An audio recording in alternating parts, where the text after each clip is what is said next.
You're up. All right. Yeah, you did. All right. So I'm going to call to order, and then I will call you up, and you'll do.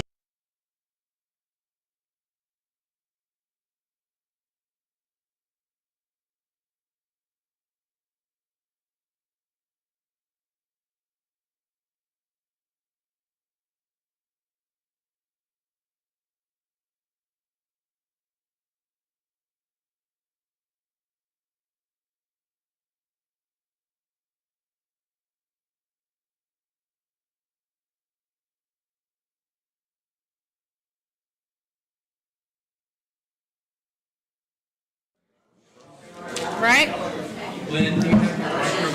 Everyone, please. Everyone, please. We're going to try and get this one started on time, and then maybe we can get to the concert, huh? All right.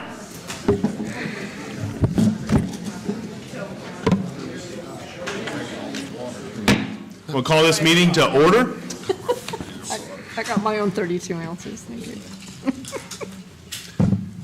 Ms. Fazzoni, would you please call roll? Councilmember Coburn. Yes. Councilman Register. Yes, ma'am. Vice Mayor Jarman. Yes, ma'am. Councilman Casto. Yes, ma'am. Mayor Tedman. Yes, ma'am. Tonight's invocation will be by Pastor Rob Rains from the Ark Church. Would everyone please stand?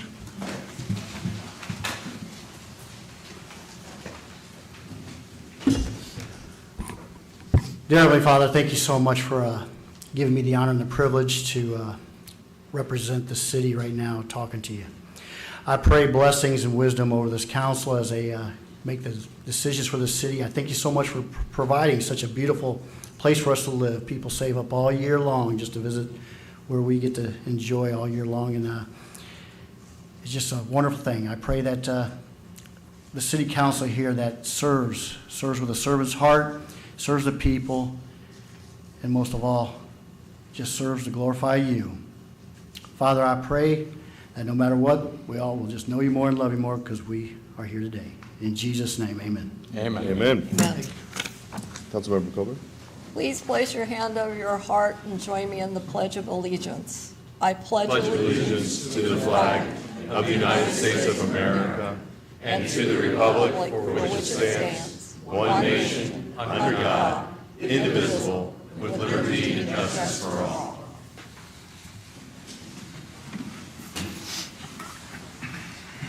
Okay, next up is the community announcements. Tonight, July 11th at 7 p.m., we continue our summer concert series at Aaron Besant Park. July 15th to 21st at Frank Brown Park is the USFA World Series. July 22nd, right after, to 28th, also at Frank Brown Park, we'll have the Grand Slam World Series. Our next City Council meeting will be on Thursday, July 25th at 9 a.m. here at City Hall. And we will also have a concert that night, July 25th, 7 p.m. at Aaron Besant Park, continuing our summer concert series. Next up is the approval of the minutes. Motion to approve. Second. Okay, Ms. Fazzoni, please call roll. Councilmember Coburn. Yes. Councilman Register. Yes, ma'am. Vice Mayor Jarman. Yes, ma'am. Councilman Casto. Yes, ma'am. Mayor Tedman. Yes, ma'am. Next up is the approval of the agenda or deletions. Because this is a special meeting, we cannot add anything to the agenda. Is there anything we would like to remove? Can I get a motion? Motion to approve. Second. Ms. Fazzoni, please call roll. Councilmember Coburn. Yes. Councilman Register. Yes, ma'am. Vice Mayor Jarman. Yes, ma'am. Councilman Casto. Yes, ma'am. Mayor Tedman. Yes, ma'am. Next up is our proclamation. Councilmember Coburn.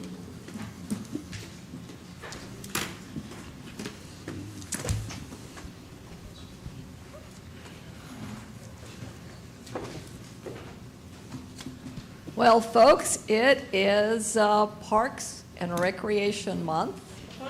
The fun month. Every month is a fun month, and I'm very happy to have the head of our Parks and Rec here with us today, Cheryl Joyner. She's been doing a great job since she took over. It's been a couple of years now, hasn't it? So whereas parks and recreation programs are an integral part of communities all over the country, and whereas the Panama City Beach Parks and Recreation Department is important to maintaining a high quality of life and improving the health of residents and visitors.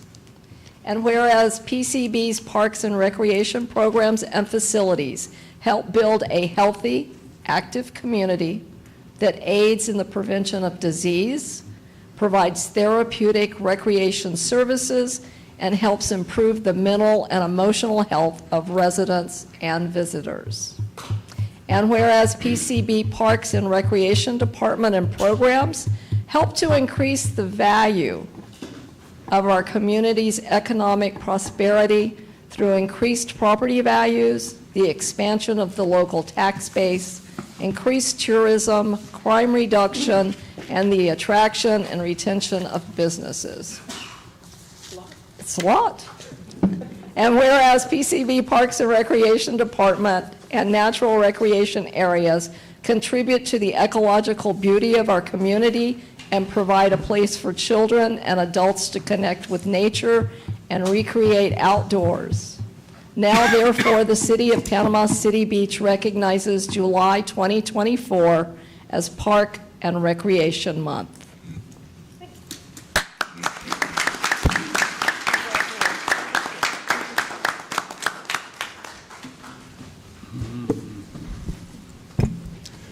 Thank you, Councilmember Colbert.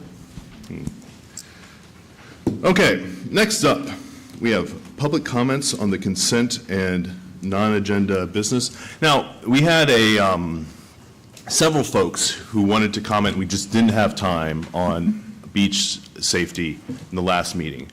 Let's split this up into two. Let's have all the folks who wanted to comment on beach safety come up first, and then for the other consent and non-agenda comments after the beach safety folks. That make sense? Okay, so beach safety. I'll be first, how's that? Yep, and please say your name. Okay. And, yeah, I forgot my name tag, all so. right, yeah. Just say your name and speak into the microphone. Okay. My name is Rex Lee Reed, 202 Gulf Lane, Panama City Beach, Florida, to be exact. First and foremost, I want to thank Dan Rowe, his team, the members of the TDC, and especially the chairwoman, Ms. Peace, for stepping in the gap here and then adding the additional funding for the lifeguards. But what I wanted to focus on right now is how that is emblematic of what the real problem is and the lack of funding and the, how shall we say, the shifting of the burden to the local taxpayer. And what I mean by that is I don't think that anyone can rationally look at the 3.3 million, roughly, the 10% that we're getting for public safety from the TDC, and say that funds our police, our fire, and our lifeguards. Now, I'm not looking to fund all of that. I, as a taxpayer, deserve some of that burden. But there's an easy quotient that you can see. Let's say we have 30,000 residents. We should have X number of firemen, X number of police officers, and X number of lifeguards per mile that we have to cover in beach, right? That's a very easy quotient. Beyond that is the tourist impact, and that should be funded directly by the tourist, and the people are going to feel it, in their pocket when they get their fire assessment this year. So what I'm proposing is that we ask Senator Trumbull, Representative Griffiths, to either increase the amount of TDC funding available for public safety to 20%. Even at $6.6 million, that will not fund the county and the city impact by the tourist. Or that they allow us, the city, to piggyback another tax on that, maybe an additional cent, half cent, or whatever, bed tax, so that that funds these programs properly. You heard from the director that direct contact works. I hope you're successful in your public-private partnerships with different places. The problem is you are not, in my humble opinion, you are not going to get those associations to increase the dues on their people to put the lifeguards there, especially after they've had to double their insurance and now they have new inspection requirements because of a collapse in South Florida. So I'm hoping you will join me in calling everyone, actually, Senator Trumbull and Representative Griffiths, and ask them to make that legislative change. The TDC did what they could do, and they should be applauded for that, but they should be given the latitude to do more. Thank you, Mr. Reed. All right, we're still on the beach safety public comment. Hi, I'm Bob Cuford, 89 Windridge Lane, Panama City Beach, Florida, 32413. I hadn't planned on speaking tonight. Let me start off by thanking all of you for the efforts that you've put in so far. And the reason why I got up is that someone made a suggestion to me yesterday, and I don't know if it's been considered, and I thought, you know, that's probably not a bad idea to consider. When we were kids and we went to camp, there was a roped-off area for everyone to swim in. We've already got buoys out on the bay, a certain distance out. Has anyone given any consideration to attaching a rope across all those buoys so that if folks do get pulled out with a riptide, they've got something to latch onto? If you already have done, and I apologize, I wasn't aware of it, but if no one's brought it up until now, I thought it would be something worth considering. Thank you. Thank you, Mr. Cooper. All right, further public comment on the beach safety. I'm Alicia Redmond. My husband died 5 years ago. I'm the one that got the fine going, had life-saving devices passed. There is no life-saving devices on these beaches. Joe Hack's son came up with one. It's not on the beach. These drownings have been hard for me. I became a widow, and I became a single mom at 3. I love what you said, Mr. Register. I said the condos need to be held reliable. They need to be talking to people. I went on this beach a week after my husband died, and I went up there and I asked people to sign my petition. They had no clue what the flag system was. I have to look to this day. We have a timeshare condo, and I'm like, where's that flag at? The yellow flag is too light. We cannot find it. We've got to do something. I've had to go back. When I went back to work after all this passed, I started having breakdowns. I lost my husband of 25 years. And like I said, raised my children. So I've had to take care of that and not put all my effort back into Stacy's Law.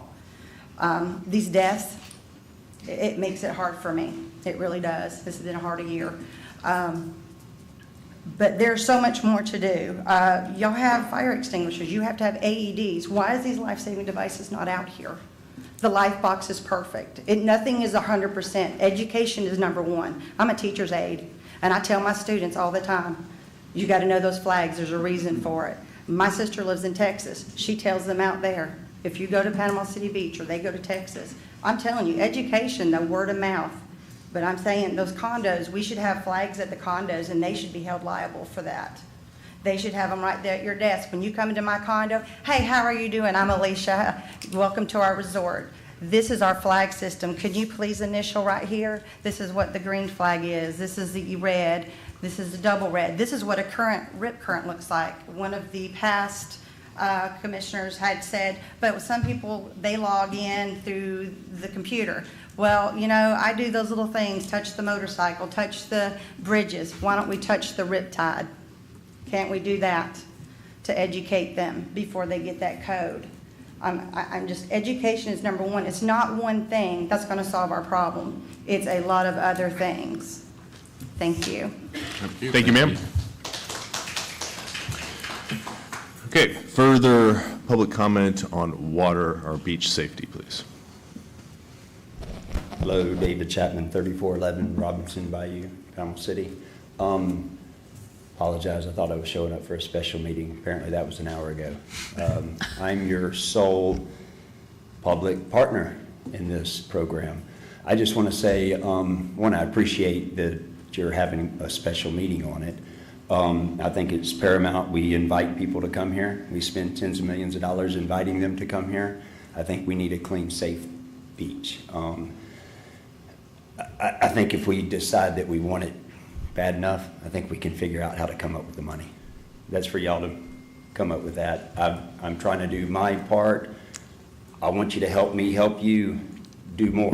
I'm willing to do that, but we do want some support from the city, and there's lots of buckets of money. I get it. They're maybe earmarked for certain things, but I think there's the ability to find the money. And us participating, I think it's very important, but also I was hopeful that other people would participate.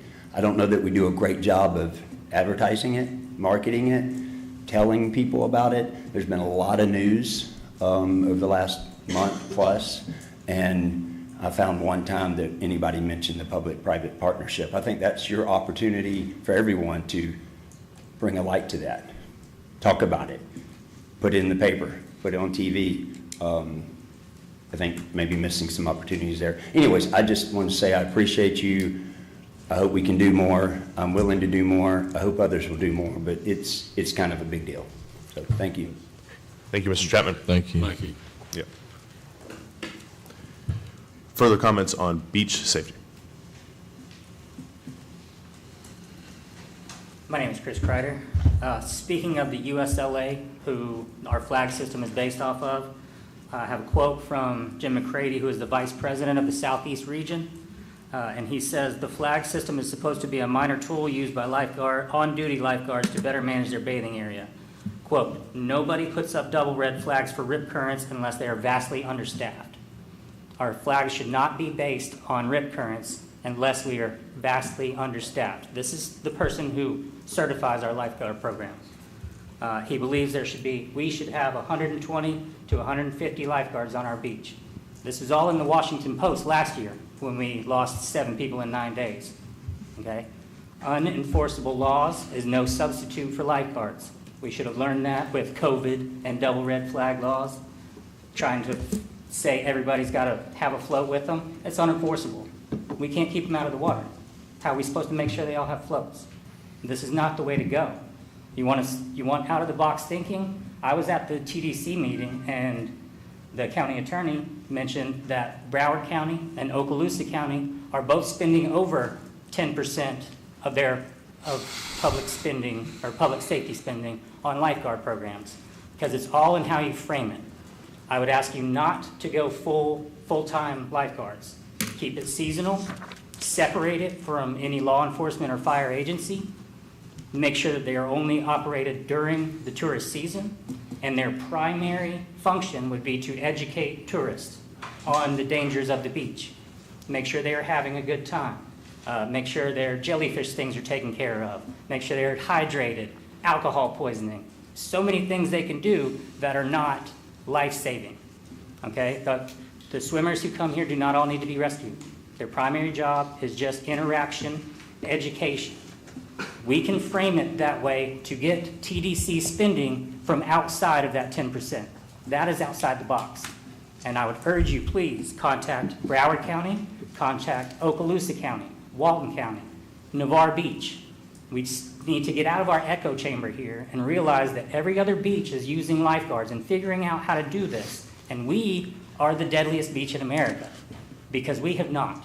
For 30 years, we became the deadliest beach in Florida in 1994, 4 years before the first dredging. I don't want to hear that it's all dredging. 4 years before that, we were the deadliest beach in Florida. So let's change our attitude here and start reaching outside of Bay County to figure out how we do this. We can get TDC funding. The tourists dying are the ones paying the bed taxes. It's not on we shouldn't be going or trying to extort more money. We should be using what we have outside of the 10%. We just need to separate the lifeguard program from public safety. Thank you, Mr. Kreider. Further comments on beach safety?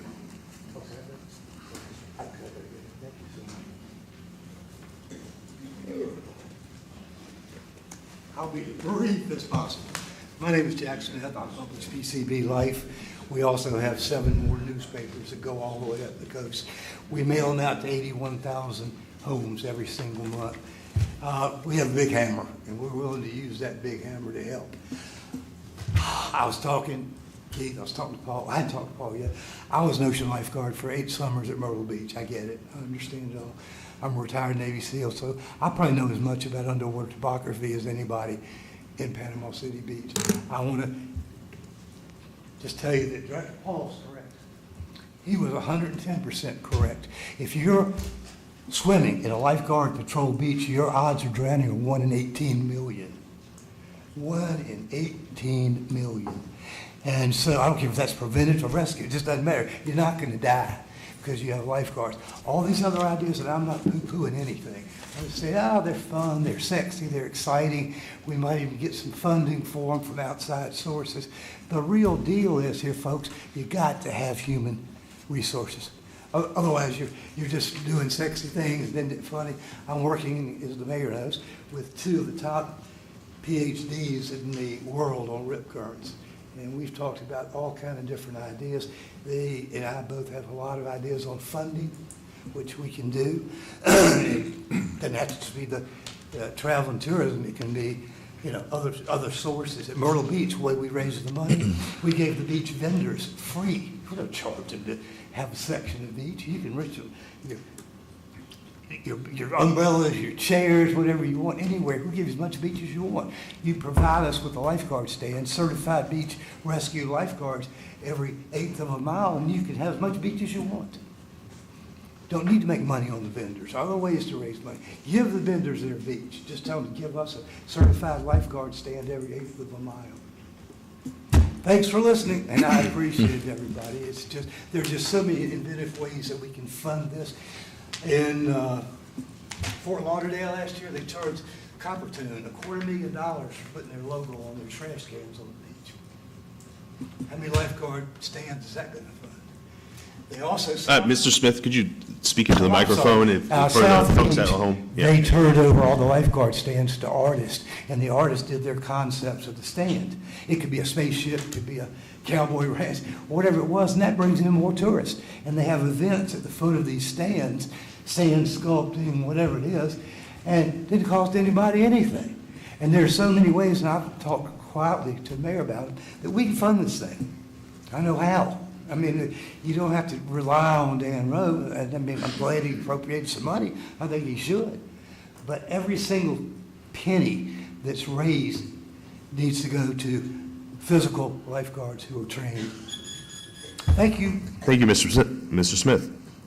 Further public comment on beach safety?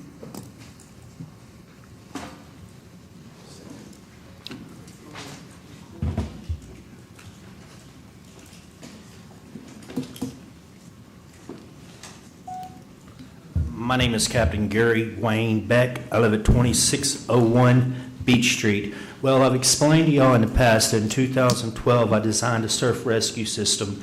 The surf rescue system that I designed can turn the grandma, the uncle, the kid, the passerby, anybody into a lifeguard. Plus, it'll help the people. If a person is in the surf drowning, as Mr. Zanzibar said, if they have a flotation device, they're more than likely not going to drown. Sir, please be polite. I am.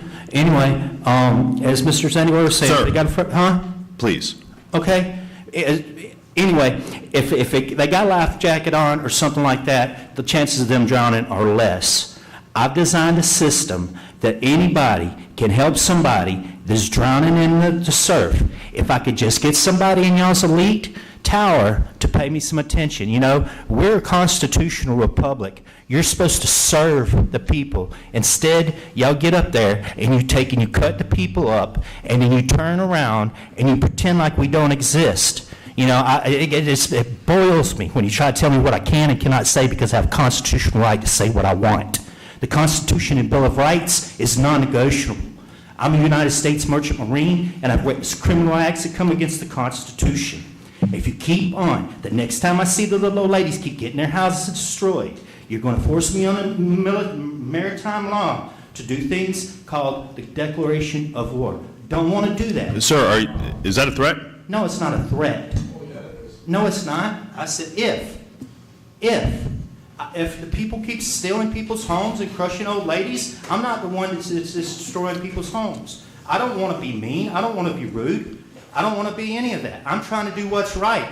It's y'all the ones that keep not listening. It's y'all the ones that's destroying the homes. I've been begging and begging and begging and begging. And if you want to talk about threats, let's talk about all the threats that I gave back to Telemonte back there of where they tried to kill me. And these are people that y'all brought against me. You know, lawyers, I played the death threat that the lawyer gave me right here. So go ahead and let's talk about threats, okay? I've been under threat for 14 years now because of you people.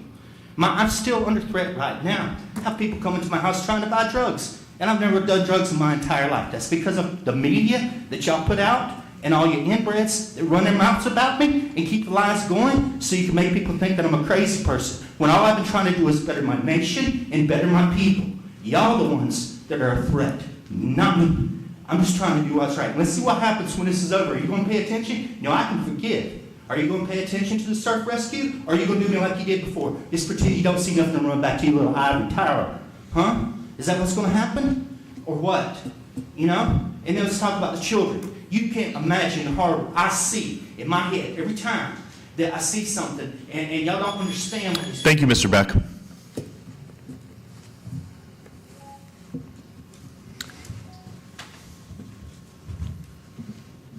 Further comments on beach safety, Do you mind if I add something? Not right now, ma'am. Oh, okay. Hello, Frank Sewell. I run the locals page here on Facebook, and I'll make sure we're all locals, but this is not considered, it's beach safety, but not about the water. Just driving here outside of crosswalks, the number of people, I posted my dash cam video 2 days ago, this guy just walks out right in front of me expecting you to stop. Now in Florida law, people only have the right of way within crosswalks. And I know a lot of these crosswalks, some of them flash, some of them don't, and I've seen it so many times where I think a lot of the tourists here expect to see the flashing, and when they see people walking towards a crosswalk, if they don't see that flash, they don't even pay attention to the crosswalk. I think something needs to be done about that. It's been several times where I have on my dash cam, people just walk out and expect you to stop. Now, like I said, in Florida, you don't have the right of way unless you're in a crosswalk or crossing an intersection, and that's the only time. But I know a lot of other states, people come here and they think that if you walk out in front of the road, you have to stop. And I know a lot of people have been hit, and it's just amazing. I don't know what we can do about that, but definitely the crosswalks that don't have the flashers, I think we need to try to get those in all the crosswalks. I think that would help a little bit. Thank you very much. Thank you, Mr. Soul. Segued into the. Yeah, okay. I mean, are there any more comments on beach safety, or are we going to go to the general public comment period? Okay. General public comment period on consent and non-agenda items. Are there any other comments on consent and non-agenda items? You've already made your public comments, sir, during this period. Okay. On consent and non-agenda items, so that is anything that is not on the agenda. Yes. Sorry, I'm not used to this. It's the first time for everyone. Good afternoon. I'm speaking for Patricia and Ted Arias. We live at 16240 East Lawwater Lane, Panama City Beach, Florida. I'm aware that this is not under the city's purview. You do not regulate drug and alcohol rehab residences. I know the state does that, but I wanted to make our city council members aware of our objection to the presence of one on our street that has just opened. I feel like this is the first step toward changing the existing state program managed by the Florida Alliance for Recovery. The program is negatively impacting residents of long-established neighborhoods in Panama City Beach, and the residents you represent. I'm a long-term resident, Safe Beach. Several of other residents from my neighborhood are here with me. This happened, fell on us about 4 days ago. I haven't had time to contact everybody in my neighborhood. But Patricia, I know what you're talking about, but could you kind of clearly state what you're talking about? Could I do what? Could you just clearly state what you're talking about? The It's called the Oxford House Drug and Alcohol Rehab Residence. And apparently they have been putting them in neighborhoods. And now there's one in our neighborhood. I've spent some time researching them. They originated as an offshoot of halfway houses, and they're not licensed under state law. I've spoken to many of my neighbors, as I've said, including the ones here, who are very upset about their presence in our neighborhood. To date, I have not been able to ascertain much about them because of privacy laws. You can't find out who the residents are specifically. You can't find out if they have recently served time in correctional facilities or what the nature of an incarceration may have been. You can't find out much of anything about them. According to a recent article in the Panama City News-Herald, our governor has just vetoed a measure that would have erased local regulation of vacation rental properties and thus given control to the state, which is the case with the Oxford House. Such a move would have rendered local government helpless to address noise and safety concerns. I'm reading from the article. Noise and safety concerns. Patricia, your time's up, but if you want to submit your comments, I'm sure we'd love to read them. Please, yes. Yeah, absolutely. Okay, and if I could just ask one more thing. The primary reason for being here is to bring it to my local government's, attention. Yes, ma'am. Yeah, yes, ma'am. And to ask for your assistance in this because we are not professional. Yeah. We're not professionals, obviously. So we will absolutely address your comment actually right after this comment period, and if you could just submit your comments to this council, I'm sure we'd love to hear them. Sure. Okay, thank you, ma'am. Thank you. Further public comment for consent and non-agenda items. Robert Shaneman, 16235 East Lowwater. I'm on the same street. I had two quick notes on this drug rehabilitation, drug and alcohol rehabilitation. It is about 2 houses away from a park that is used by children. It's on a road that has no transportation on it. They're not allowed to use vehicles, so they're going to be walking or riding bicycles. Appropriate place for this kind of facility would be on the front beach road, the back beach road, somewhere that has transportation that they can use, not something that they're going to be walking or riding their bicycles on. And we are all very seriously worried about this. This is a very important topic right now. Would you want a drug and rehabilitation home in your neighborhood? No. Is the question. Thank you. I understand. Thank you, Mr. Shedden. Further public comment on consent and non-agenda items. Okay, so we had 7 comments on beach safety. I think maybe we'll address those as a council later. Sure. Unless there's anything you wanted to touch on those, Drew or Cole? No, on the 7, I was just going to leave it to you, and then you can give us direction. Yep, that makes sense to me. But Drew, would you like to address the last 3? Yes, sir. I'll start with Frank first. We are upgrading our pedestrian crosswalks. I'm aware of some of the ones that are not flashing. A couple years ago, the council directed us to upgrade 11, but as the CRA goes through, they're upgrading all of our pedestrian crosswalks. So if Frank can show me which ones are his concern, we can look at that to see where it's on the schedule, if we can move it up if it's just a bad flashing equipment. In reference to Patricia and Robert, I'll answer both those together. They're referring to an Oxford home.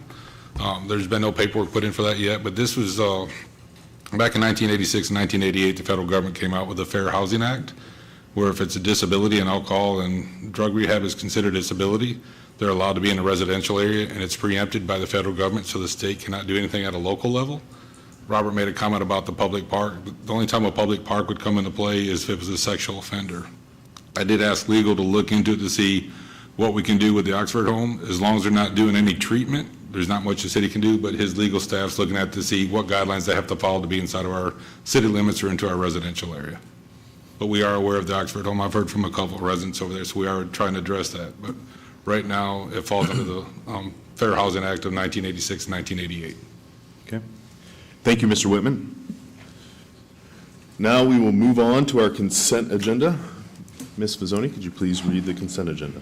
Resolution 24-151, a resolution of the City of Panama City Beach, Florida, approving a task order with JRA Architects, Inc. for architectural design services related to the Police K-9 Training Facility in an amount of $139,568 and designating use of ARPA funds for the project. Resolution 24-152, a resolution of the City of Panama City Beach, Florida, approving a subordination agreement for parcel 800.2R with the State of Florida Department of Transportation for drainage purposes related to State Route 30A, US 98, Panama City Beach Parkway, from east of R. Jackson Boulevard to the Hathaway Bridge. Resolution 24-153, a resolution of the City of Panama City Beach, Florida, approving a task order with Infrastructure Solutions Services, LLC, for engineering services related to the replacement of filter units at the city's wastewater treatment facility in the amount of $76,000.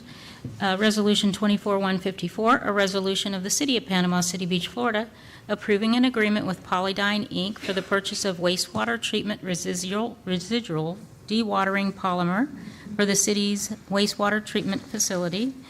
Number 5, action item by motion authorizing the hiring of 6 additional full-time lifeguards for the Beach Safety Division and eliminating seasonal lifeguards in future budgets. May I have a motion? Motion to approve. Second. Ms. Fazzoni, please call roll. Councilmember Coburn? Yes. Councilman Register? Yes, ma'am. Vice Mayor Jarman? Yes, ma'am. Councilman Casto? Yes, ma'am. Mayor Teddemer? Yes, ma'am. Next, we will move on to our regular agenda. The first item on our regular agenda is ordinance 1647. Mr. Davis? An ordinance of the City of Panama City Beach, Florida, amending Chapter 4, Article 2 of the city's Code of Ordinances related to special events, requiring that any second large event on the same day as a previously permitted large event receive conditional approval by the City Council, setting forth criteria for approval of a second large event, repealing all ordinances or parts of ordinances in conflict herewith, providing for severability, providing for codification, and providing an effective date. Thank you, Mr. Davis. Could you please give a brief summary of the ordinance? Yes, sir. This is your second reading and adoption of this ordinance. It requires that any large event that applies for it to take place in the city on the same day as a previously permitted first large event would have to come before the council and a hearing would be held, and it sets for multiple criteria where you as the city council would consider whether that second large event can take place based on the community impact it's going to have along with the first event that's already taking place. And essentially you have the discretion to both approve the event, place conditions on the approval of the event, or deny the event. Okay. Thank you, Mr. Davis. We will now accept public comment on this agenda item, the ordinance on 2 large events. Is there any public comment? Is there any discussion from the council? We've seen this 3 times now. Okay, let's move forward. Can I get a motion? Motion to approve. Second. Ms. Fazzoni?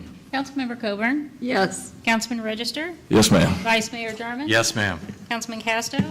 Yes, ma'am. Mayor Teddemer? Yes, ma'am. Okay. Next up is item 2 on the regular agenda, ordinance 1649. Mr. Davis. An ordinance of the City of Panama City Beach, Florida, amending Chapter 5, Article 2 of the city's Code of Ordinances related to animal control, amending the requirements for keeping livestock or fowl in the city limits, repealing the licensure requirements for the keeping of dogs and cats, repealing all ordinances or parts of ordinances in conflict, providing for severability, Scrivener's errors, liberal interpretation, modifications, codification, and providing an effective date. Mr. Davis, could you please briefly explain this one? Certainly. So this ordinance does 2 things primarily. First, it repeals the somewhat arcane requirement that anyone who keeps a dog or a cat in the city limits has to have an annual permit issued by the city, which I don't believe any exist at the current time. And then it also changes the licensure requirements for the keeping of chickens, so that your permit that would be issued by the city manager would be good for as long as the permission from your neighbors is valid. And then if your neighbors revoke that permission, whoever has the chickens has 30 days to get rid of the chickens. It also prohibits the keeping of roosters. Based upon the discussion item that we had at the last meeting, we have removed the city manager's authority to revoke the permit. The neighbors are the only ones essentially who can revoke their permission. And then we changed the 60 days to get rid of the chickens to 30 days based on your direction. Okay. Thank you, Mr. Davis. That was a good summary. Is there any public comment on this item? Any public comment? Any council comments on this item? Motion to approve. Second. I've got some comments here. I appreciate that, but you guys already know that where I stand on this, and it's simple for me that less government's the best government, and we're doubling the red tape on this one. We've already got a nuisance ordinance in place with code enforcement. To me, this serves absolutely no purpose. I'd like to eliminate the whole thing. You guys know where I'm at on that. I've sat up here for a whopping 2 months now, and all I've done is create policy and put up red tape. I'd like to take some down if possible. That's where I'm at. I explained my reasoning last time. Don't want the government involved. I think we eliminated city manager authority, but I don't think the neighbors and the permission and the notes and all that needs to be involved. We have a nuisance ordinance and we have a code enforcement team that can handle this, and they can handle it more expeditiously in a 10-day cure period than the 30-day period that we're asking for via the ordinance, is my understanding. Can you clarify? Yes, so your animal nuisance code states that upon notice that there has been some sort of nuisance issue with an animal, the property owner or the keeper of the animal has 10 days to correct that. I think what you're alluding to is the 30 days. If the neighbor revokes their permission on the chickens, they have 30 days to get rid of the chickens versus the 10 days to correct an animal nuisance. I think that's what you're referring to, correct? Yeah, and it's doubling the same thing in my opinion. I mean, I think we can utilize code enforcement to handle it. My opinion, you guys. Is there discussion? Or do you want to just? Well, so what are you wanting, to repeal it? I want it gone completely. I'd like to repeal it, the whole thing. Does anyone want to? Less red tape's better for me, less government's better for me. Can a motion be amended at this point? Well, you have a motion and a second on the floor. Either Councilman Castro would need to withdraw his motion or amend his motion, or you need to call a vote on the existing motion. Or you can continue to discuss, whatever you want. Yeah, I mean, I would say just go forward with this, and if we want to go forward with, if you wanted to add an item to No, the entire thing. I don't want to add an item. I just want to make it clear that, okay, if this is something you guys want to move forward with, it's something I feel strongly about, actually. Yeah. I think it's less, I want to cut some red tape, and this is a good opportunity to do it. Yeah. I will say this does cut red tape. It removes licenses that aren't being used and removes people from having to talk to everyone every year. So I want to cut it all, though. We still have to talk, though, right? I mean, we still have to talk to our neighbors, right? Yeah, you still need what we're permission doing from right your now. neighbors. Yeah, For and you have to have chicken. written permission. Does that have to be turned into the city? I mean, the permit is based on the permission. Let's see, it doesn't say, let's see, yeah, written permission, I'm sorry. Written permission. There's still some red tape there, but okay, all right. Does anyone want to repeal their motion? Okay. Okay. Ms. Fazzoni? Councilmember Coburn? Yes. Councilman Register? No, ma'am. Vice Mayor Drummond? No, ma'am. Councilman Casto? Yes, ma'am. Mayor Tettemer? Yes, ma'am. Okay, next up is the city manager report. Mr. Whitman, is there anything to report? No report today, sir. Okay, thank you. Next up is the city attorney report. Mr. Davis, do you have anything to report? I will, to discuss the beach safety issue that came up, I do want to make a few comments. There was some discussion about changing the flag warning system and signs. Those flag warning systems and signs are actually set by the Department of Environmental Protection, and by statute, they have to be uniform across the state. We can go to the Department of Environmental Protection and seek changes, but it's not necessarily as easy as just, because the state wants all a visitor in Walton County, Gulf County, whatever county should see the same warning system. So there is a little bit more work to do if the council desires to do that. So I just want to make that clear. Other than that, that's it. Okay. Thank you. All right. Thank you. Now we'll go to council member comments. Councilman Casto. Yes, Mayor, just the folks that didn't make it to the workshop, we had a very good workshop, a lot of great ideas, and I just hope this board up here can follow through with some of them and make them come to fruition, because there really was some good ideas that came out in that workshop in just an hour's time. I thought it was very good. That's all. Thank you, Councilman. Councilman Register. Yeah, I just wanted to offer my condolences to the lady in the crowd that lost her husband. I think that was very touching, and I lose sleep over it all the time, and I know you do as well, and we're going to do everything in our power to work with the county and our team and our staff to do everything we can that we're capable of to make that happen. Another thing I'd like to touch on is I finally got caught up and was able to watch some debates from a county race the other day. It was a candidate forum that was put together. I don't know if you guys have seen that. There was a lot of comments made about the CRA in this, and they had some of the candidates for the county commission race had some not so nice things to say about the CRA and the hard work that we're doing out here on the beach. I care very deeply for the CRA. I really do. I think it's the best way to improve our tourist corridor and beautify that. And I think we need to beautify our destination as much as we can. I think that's extremely important. I think what's good for Bay County is good for Panama City Beach, and vice versa. What's good for Panama City Beach is good for Bay County. I think we need to, it's my understanding after I've watched that, I reached out to our staff, and I think we had some negotiations going on early on, and it's my understanding those negotiations have stalled, and they've gotten stopped. So with the council's blessing, I would like to direct staff to get back on those negotiations. I trust our staff. I trust the staff of the county. I think they're great people. I think they can put together a deal that's beneficial, that makes sense to get some money back to the county, and also allow us to accomplish our goals as well. Rising tide lifts all boats. I've always believed that. That's how I've been raised.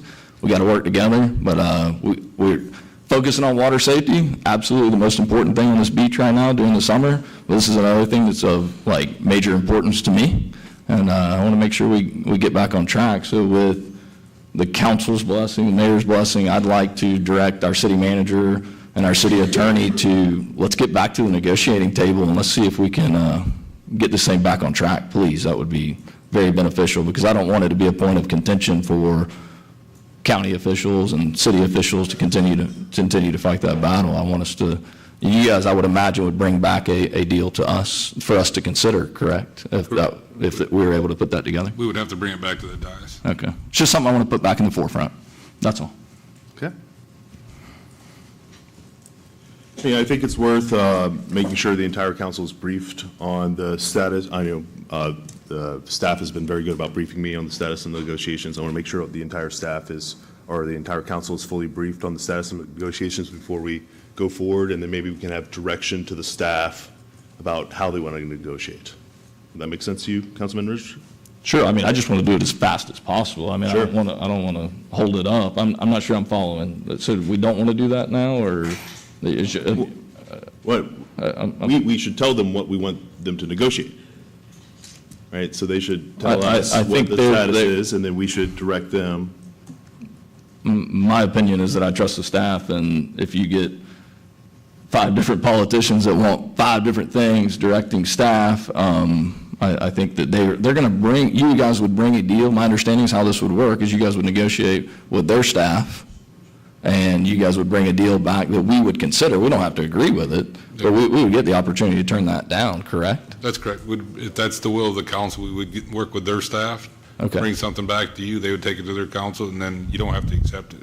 Yeah, I would think it'd be, my humble opinion is that it would be extremely difficult for different politicians to give different input on what that negotiation looks like. I'm not sure how this has been done in the past. I'm sorry, I'm in the dark on that.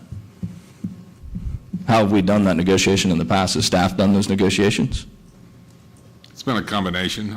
Okay. Some of it's been direct communications with independent council members or county commissioners, and then there's been a couple of times where it's been staff only. Okay, gotcha. Okay. It's up to you guys. I mean, Yes. I'm okay with staff laying the groundwork. And then, of course, before, obviously, we're gonna be looking at it and we're gonna be making a decision before anything is ever solidified, so. And I think that's, to be clear, that's all I'm looking for is like, let's get back on track. Let's get going. Just let them lay the groundwork and then we'll chop it up from there. So, Councilman, have you been briefed on the status of the negotiations? Okay. And so has everyone on the council? Yeah. We're pretty good? Okay.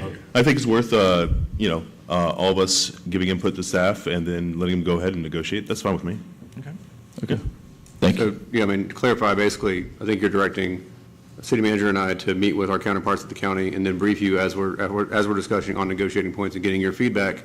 And then what I would imagine we would do is once we have a cohesive direction, we will present that to the council based on obviously the feedback we're getting from the county as well. Yeah, I would say, talk to us. Yes. Get our sense of what's important, and then go ahead with the procedure you described. Perfect. I like that. Yeah, that's great. Okay. Further comment? No, sir. No, sir. Thank you, obviously, our public safety officials for keeping us safe. We had a lot of people in town for the week of July 4th, and you guys did an incredible job. Water was thankfully beautiful. I know you guys still worked really, really hard. But thank you guys, our chief, Telementez, and Chief Morgan, and Director Paul. Thank you guys so much. Appreciate all you do and your teams. Thank you. Thank you, Councilman. Councilmember Copeland.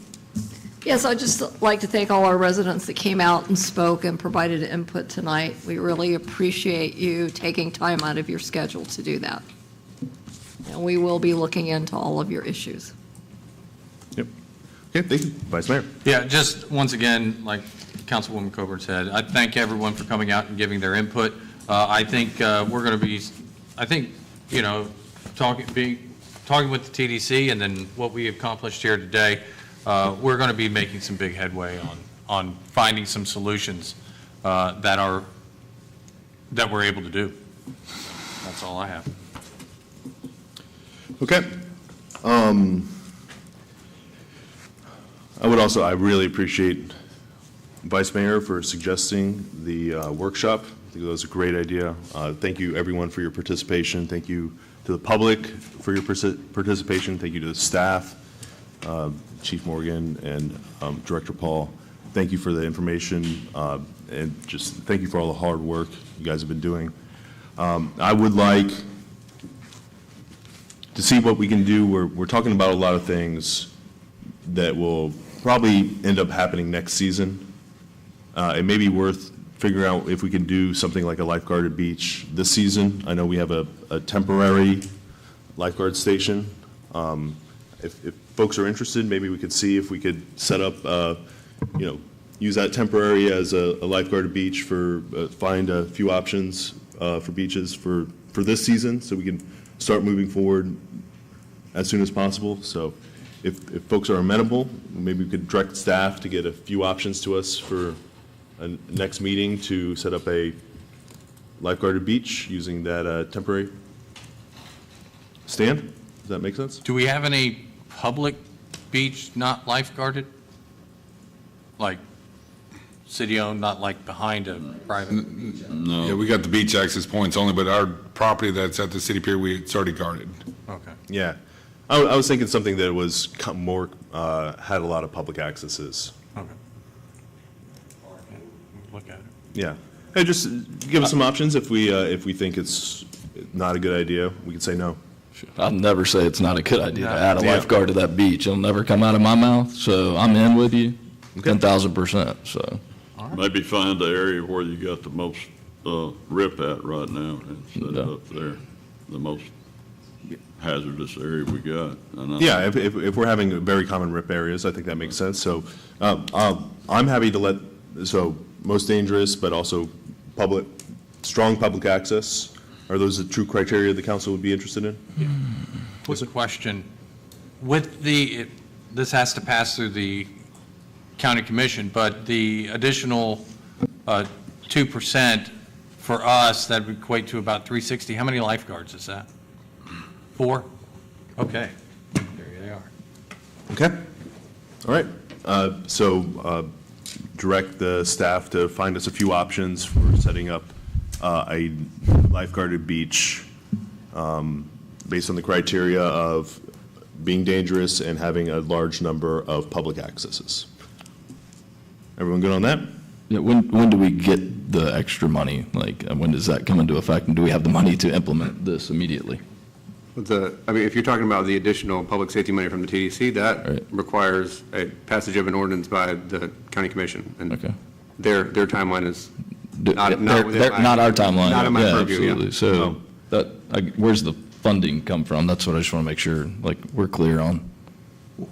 Well, money budgeted this year, please. Yeah, what I would say is that we can do the legwork, identify, find out cost, all that. Hopefully, by the time that gets done, then the county commission has made it an agenda item and has run through the process. We should be prepared for that. Yes. I wanted to say, let's finish this direction, but. I think it's great. We good? Yes, sir. Okay. We should be prepared for that. I do want to say I really appreciate the TDC and congratulate our board members here for moving forward with that additional funding, finding that additional funding for us so quickly. I'm glad the TDC is taking this seriously.